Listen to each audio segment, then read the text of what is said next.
Pull up your last tire receipt. Go ahead, I'll wait. Now, look at the date. If it's been less than 5 years, there's a very good chance you threw that money away. Not because your tires were worn out, but because nobody ever taught you how to actually take care of them. Here's a number that should make you angry. The average American driver replaces their tires every 3 to 4 years. Meanwhile, over in Japan, regular everyday commuters, not mechanics, not car enthusiasts, just normal people driving to work, are routinely squeezing 7, 8, sometimes even 10 years out of the exact same Bridgestone and Michelin rubber that Americans are burning through in half the time. Same tires, same roads. Completely different outcomes. And before you say it, no, this is not because Japanese roads are smoother. No, it's not because Japanese drivers do less mileage. And no, it has absolutely nothing to do with some secret tire compound that doesn't get exported. I've looked into all of that. None of it holds up. The real reason is something far more boring and far more actionable. Systematic, disciplined maintenance habits that the average American driver has simply never been taught. And the tire industry? They have zero incentive to teach you. Every time you buy a new set of tires early, that's $600 to $200 going straight into someone else's pocket. So today, we're pulling back the curtain. 7 specific techniques drawn from Japanese automotive culture that can realistically double the lifespan of your tires. I'm going to give you the science behind each one, not just the what, but the why. Because when you understand why something works, you actually do it. And stay with me through number 3. Because that one technique, used correctly, could single-handedly save you over $20,500 across your driving lifetime. That's not a rounding error. That's a car payment, multiple car payments. And before we do, if you're the kind of person who actually wants to know how things work instead of just being told what to buy, hit subscribe. We put out videos like this every week. Practical, research-backed, no fluff. The button's right there. It takes 2 seconds, and it might just save you $1,000. The uncomfortable truth about tire degradation. Before we get to the methods, we need to reframe how you think about tires. Most Americans treat tires like they treat smoke detector batteries, completely ignored until something goes wrong. A blowout happens, a tire goes flat, the tread wear indicator finally touches the road, and only then does the tire enter your consciousness. Japanese driving culture operates on a fundamentally different premise. Tires are precision safety instruments, and like all precision instruments, they require regular attention to perform correctly. Here's what's happening to your tires right now, whether you're paying attention or not. Air pressure is dropping.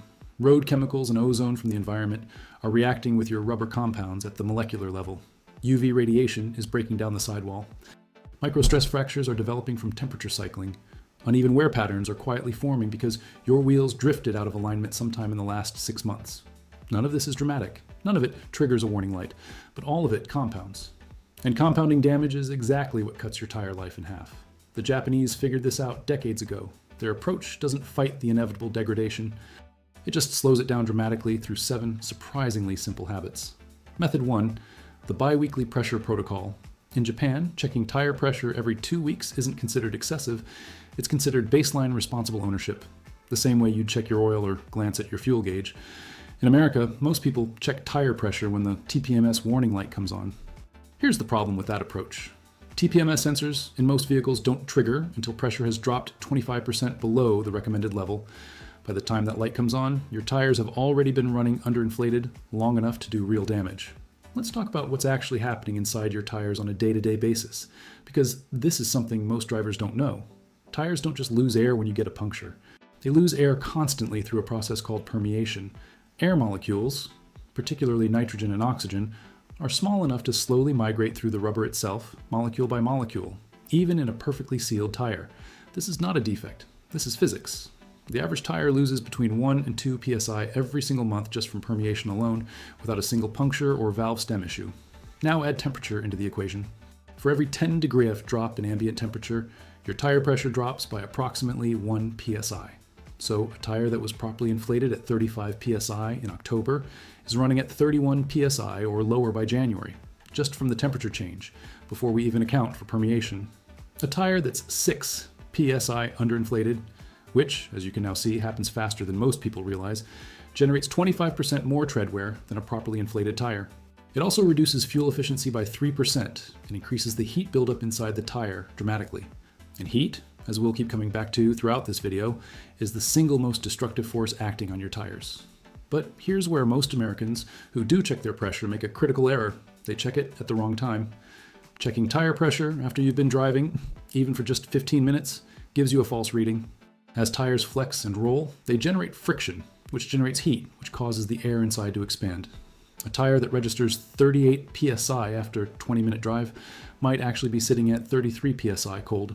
That 5 psi difference is the difference between a properly maintained tire and one that's quietly degrading every time you drive. The correct method: always check tire pressure cold first thing in the morning before you move the vehicle more than a mile. The second mistake is using the wrong number as your target. The number molded into the sidewall of your tire, the maximum pressure rating, is not your target.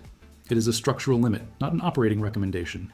The number you want is on the sticker inside your driver's door jamb, and it was put there by the engineers who designed your specific vehicle to balance ride comfort, handling, tire wear, and fuel efficiency. That's your number. Running at maximum sidewall pressure creates a tire contact patch that's too small and too rigid, concentrating wear on the center of the tread. Running too low flattens the contact patch excessively, destroying the shoulder edges. The Japanese nail this balance, not because they have better equipment, but because they check religiously and consistently. The action item: set a calendar reminder every 2 weeks. Check pressure cold first thing in the morning. Use the door jamb number as your target. This alone can extend tread life by 15 to 20%. Method 2, the cross rotation system. Tire rotation is one of those maintenance items that most Americans know they're supposed to do, but approach with approximately zero urgency. I'll get it done at the next oil change becomes the next oil change, which becomes 8,000 miles of unaddressed uneven wear. Japanese drivers don't just rotate their tires more frequently, they rotate them with more precision, following specific patterns based on their drivetrain, and they track every single rotation in a written maintenance log. Let's talk about why rotation matters so much more than you've probably been told. Your tires don't all wear at the same rate, not even close. On a front-wheel drive vehicle, which represents the majority of cars on American roads, the front tires are doing triple duty simultaneously. They steer, they accelerate, and they handle somewhere around 70% of braking force. The front tires on an FWD vehicle can wear at a rate 2 to 3 times faster than the rears under normal driving conditions.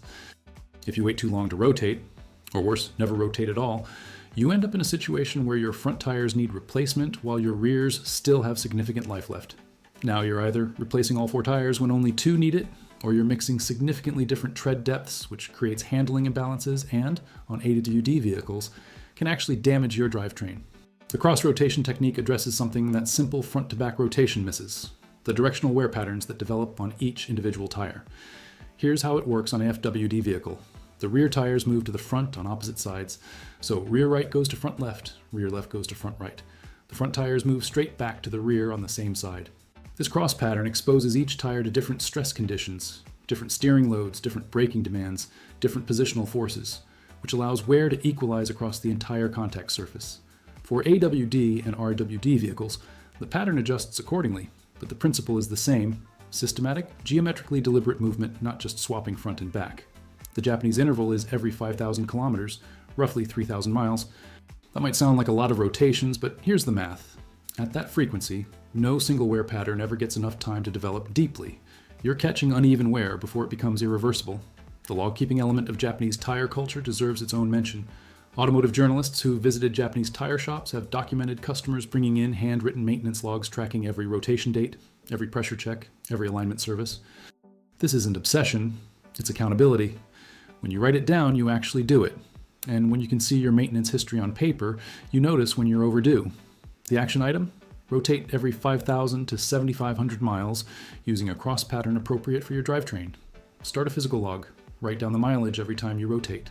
Method 3, the seasonal storage protocol. This is the one. If you take nothing else from this video, take this. In Japan, 2-tire set ownership is extremely common, particularly in regions that experience real winter weather.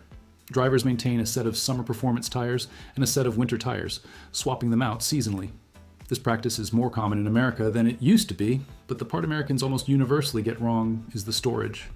Most American drivers who do run 2 sets just yank the off-season tires, throw them in a stack in the garage corner, and forget about them for 6 months. That approach is destroying rubber that could otherwise last a decade. Let me walk you through exactly what Japanese drivers do differently and why each step matters at the chemical level. Step 1, pre-storage cleaning. Before tires go into storage, they get washed.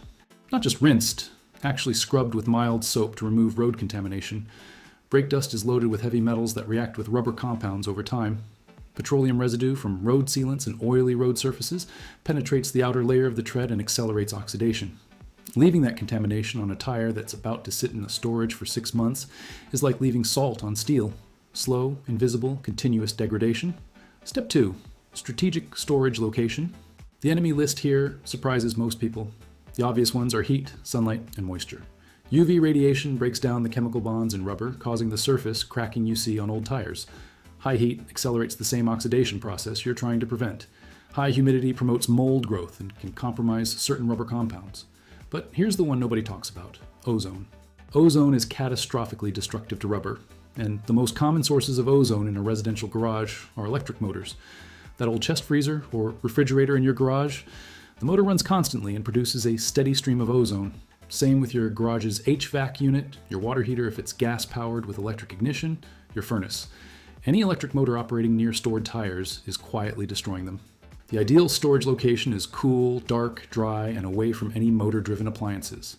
A climate-controlled area of a basement, a dedicated storage room, even a good quality sealed storage bag can dramatically reduce ozone exposure. Step 3. Vertical storage for unmounted tires. This matters more than most people think. And when tires are stacked flat on top of each other, the tires at the bottom of the stack are under continuous compressive load from the weight above them. 6 months of that compression causes measurable deformation in the casing. Not catastrophic damage, but structural memory that affects handling, and over repeated storage cycles contributes to premature failure. Unmounted tires should always stand upright, like they're sitting on a vehicle. Mounted tires on rims can be stacked because the rim distributes the load properly. Step 4. Airtight bagging. Japanese drivers put each tire into its own sealed bag. Purpose-made tire storage bags are available cheaply online to dramatically reduce ongoing oxygen exposure. Oxidation is one of the primary mechanisms through which rubber ages at the molecular level. Less oxygen contact equals slower aging, period. Drivers in Hokkaido, which is Japan's northernmost major island and gets genuinely brutal winters, commonly report getting 8 to 10 years from each set of tires using this protocol. 8 to 10 years from summer tires. 8 to 10 years from winter tires. That's potentially 2 decades of rubber service from what would be 4 tire sets, versus an American burning through all season tires every 3 to 4 years. Do the math. If you're spending $800 on a tire set every 4 years, you're spending $4,000 over 20 years. A Japanese driver using this approach might spend that same $4,000 across 40 years. We're talking about 4-figure savings, and that's before accounting for the safety benefits of tires that are actually properly maintained throughout their life. The action item? If you don't already run 2 tire sets, price it out. In many cases, the savings on extended tire life offset the cost of a second set within the first replacement cycle. Store off-season tires vertically, clean, bagged, away from motors, in a cool, dark location. Method 4. The alignment obsession. Here is a statistic that should change how you think about wheel alignment. A single degree of toe misalignment. 1 degree, an angle so small you cannot perceive it in normal driving, can reduce tire tread life by 20%. You will not feel a 1 degree misalignment in your steering wheel. You will not notice it in how your car handles. Your vehicle will feel perfectly normal. But your tire tread will be wearing at a dramatically accelerated rate, and you won't know it until you're looking at a tire that should have another 20,000 miles on it, but is now showing cords. This is why Japanese drivers get alignment checked twice a year, minimum, not just when they notice something wrong. Let me explain what misalignment actually does mechanically. When a wheel is even slightly off its correct angle, the tire is no longer rolling cleanly in the direction of travel. Instead, it's yawing, pointing microscopically sideways compared to the direction it's actually moving. Every rotation is grinding the tread against the pavement at a slight angle rather than rolling smoothly. It's the equivalent of dragging rather than rolling, just at a microscopic scale. The 3 alignment angles that matter are camber, caster, and toe. Of these, toe is the one that goes out most commonly in normal driving, and the one most responsible for accelerated wear. Camber and caster tend to be more stable unless you've hit something significant, but toe can drift from something as minor as repeatedly driving over rough pavement, a minor curb strike, or just normal suspension component wear over time. American driving culture treats alignment as a reactive service. You get it done when you notice a problem. Japanese culture treats it as preventive maintenance. You get it done on a schedule to prevent the problem from developing. The economics are straightforward. A professional alignment check runs $80 to $120 at most shops. Twice a year over 5 years is $800 to $1,200 in alignment services. But consider what misalignment costs you. 1 set of tires replaced 2 to 3 years early because of edge wear runs $700 to $1,200. The preventive alignment strategy pays for itself, even if it only saves you 1 premature tire replacement over your driving lifetime. And here's something most people don't think about. Alignment affects every component downstream from the steering rack. Misalignment causes uneven ball joint wear, accelerates wheel bearing degradation, stresses tie rods. The tire wear is just the most visible symptom of a cascade of damage happening throughout your front suspension. The action item. Book alignment checks for spring and fall, right when you'd be swapping tires seasonally if you run 2 sets. Make it a twice annual automatic appointment, not a reactive service call. Method 5. The cold and heat warm-up discipline. This one surprises most American drivers because it sounds unnecessary until you understand what's happening at the molecular level. Japanese drivers, particularly in northern and highland regions where temperatures drop significantly, practice what they call a thermal warm-up period. For the first 5 to 10 minutes of any drive in cold conditions, anything below 45 km/h, they deliberately keep speeds moderate, generally under 40 mph, allowing the tires to reach operating temperature gradually through the natural flexing and friction of normal driving. Here's the science. Rubber is not a static material. Its mechanical properties change dramatically with temperature. Cold rubber, especially below freezing, becomes significantly stiffer and more brittle at the molecular level. The polymer chains that give tire rubber its elasticity lose their flexibility, and the tire's ability to absorb road impacts and micro deformations is dramatically reduced. When you take a cold-soaked tire and immediately subject it to highway speeds, hard cornering, rapid acceleration, aggressive braking, you're stressing a material that is not in its optimal operating state.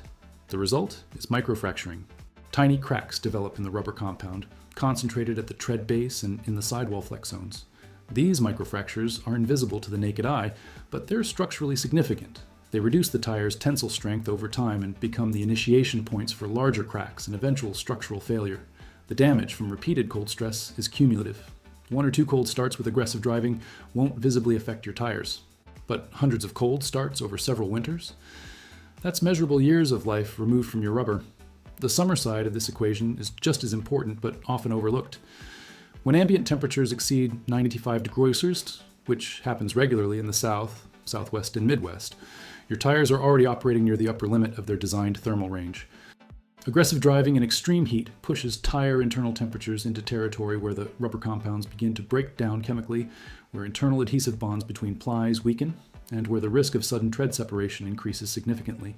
Japanese drivers in hot regions practice what amounts to the inverse of the cold warm-up. They avoid aggressive acceleration, hard cornering, and sustained high-speed driving during the hottest part of summer days, particularly on long road trips. This concept also applies to a lesser-known phenomenon, tire flat spotting.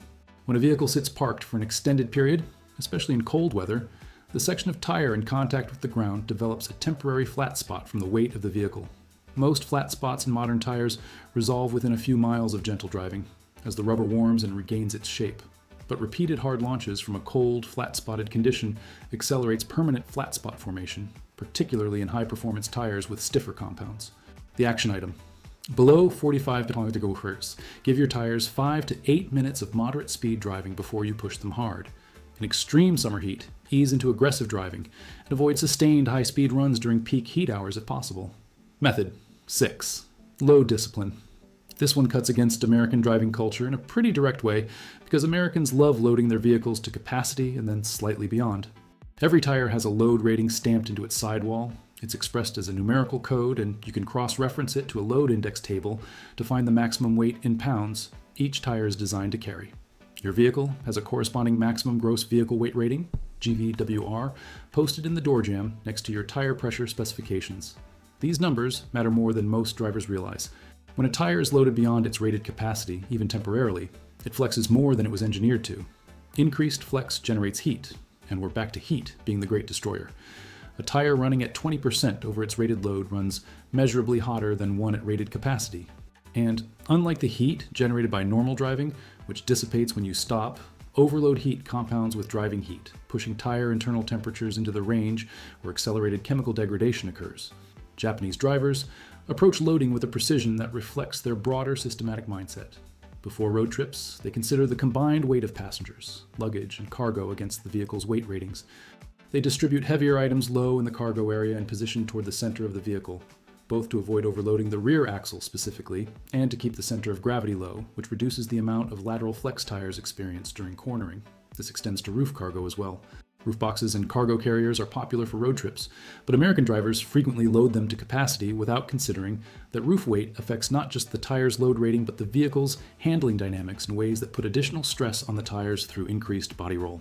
The result of consistent load discipline in Japanese driving culture is exactly what you'd expect. Even wear patterns across all 4 tire positions, lower operating temperatures, and dramatically extended tread life. The action item: find your vehicle's GVWR and tire load ratings. Before your next road trip, do a rough calculation. You might be surprised how quickly 5 passengers, luggage, and a roof box adds up. Method 7. The inspection ritual. The final method is in some ways the simplest, and in other ways the one that requires the most fundamental shift in driving culture. Japanese drivers perform a visual and tactile inspection of all 4 tires once per month. Not a paranoid, hour-long examination. A deliberate 10-minute walk-around that covers the key indicators of tire health. Here's what a complete Japanese-style inspection covers: tread depth. The 100 yen coin test is the Japanese equivalent of our penny test, using the coin's markings as a depth gauge. In American terms, a quarter coin inserted into tread grooves should show tread reaching Washington's hairline, indicating at least 432 of remaining depth. Below 232, measured with Lincoln's head on a penny, the tire is legally worn out in most states and needs immediate replacement. The Japanese tend to replace before reaching legal minimums because they've done the math. The handling degradation in wet conditions between 432 and 232 is significant and represents a safety risk that isn't worth the extra few months of tire life. Sidewall condition. The sidewall is the most structurally critical and most often visually ignored part of the tire. Bulges, even small ones, indicate internal belt separation and represent an imminent blowout risk. A bulging sidewall is not a watch it and see situation, it's a pull over and call for a tow situation.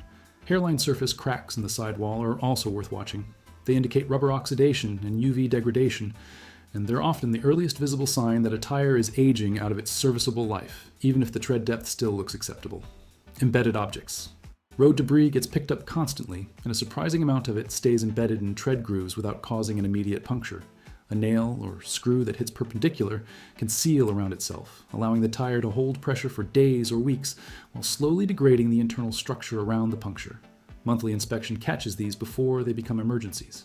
A small nail removed and professionally patched costs $25 to $30. The same nail left until it causes a tire failure costs you $150 to $300 for a tire replacement, and potentially a towing bill in a dangerous roadside situation.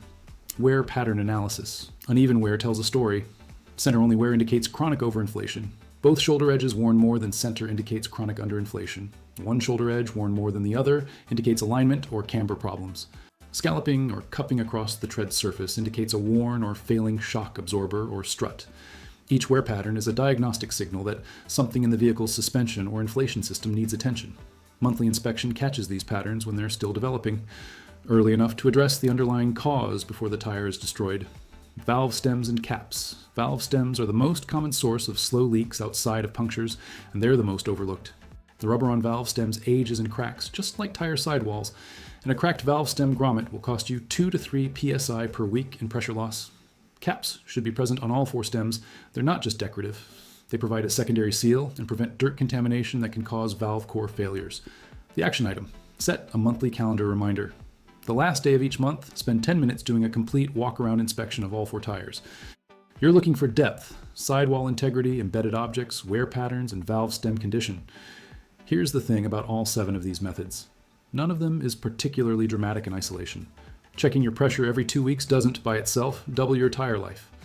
Rotating on a precise schedule doesn't single-handedly get you to year 8, but the power of the Japanese approach is the compounding effect of all 7 habits operating simultaneously. Proper inflation reduces wear by 15 to 20%. Regular rotation distributes that reduced wear evenly. Twice annual alignment prevents the uneven wear that would undermine the rotation benefits. Proper storage preserves off-season tires that would otherwise degrade in the garage. Temperature discipline prevents molecular damage that proper inflation and rotation can address.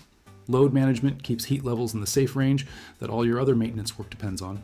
Monthly inspection catches the exceptions: the nail, the slight bulge, the developing alignment problem, before they unravel everything else. When you stack all 7 habits, the sum is genuinely greater than the parts. Japanese tire longevity isn't a single technique, it's a system. And systems, applied consistently, produce results that feel almost implausible from the outside. The average set of quality tires in America runs $700 to $1,200 installed. If you're replacing them every 4 years, that's $175 to $300 per year on tires. If the Japanese system extends your tire life to 8 years, a realistic outcome for drivers who implement all 7 methods consistently, that cost drops to $87 to $150 per year.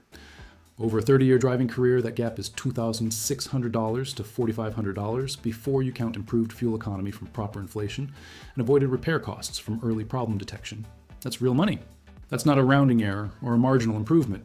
That's the kind of savings that comes from a systematic, disciplined approach to something most Americans treat as an afterthought. Your tires are the only part of your vehicle that touches the road. They are literally the foundation of every safety system your car has: ABS, traction control, stability control, emergency braking. All of it depends on 4 contact patches the size of your hand. The Japanese figured out how to take care of those 4 contact patches. Now you have the same system, use it. That's all 7 methods. If one surprised you more than the others, drop it in the comments. I read everyone. Subscribe if you want more content that actually explains the why behind the what. And share this with someone who's about to drop $800 on tires they could have kept for another 3 years. See you in the next one.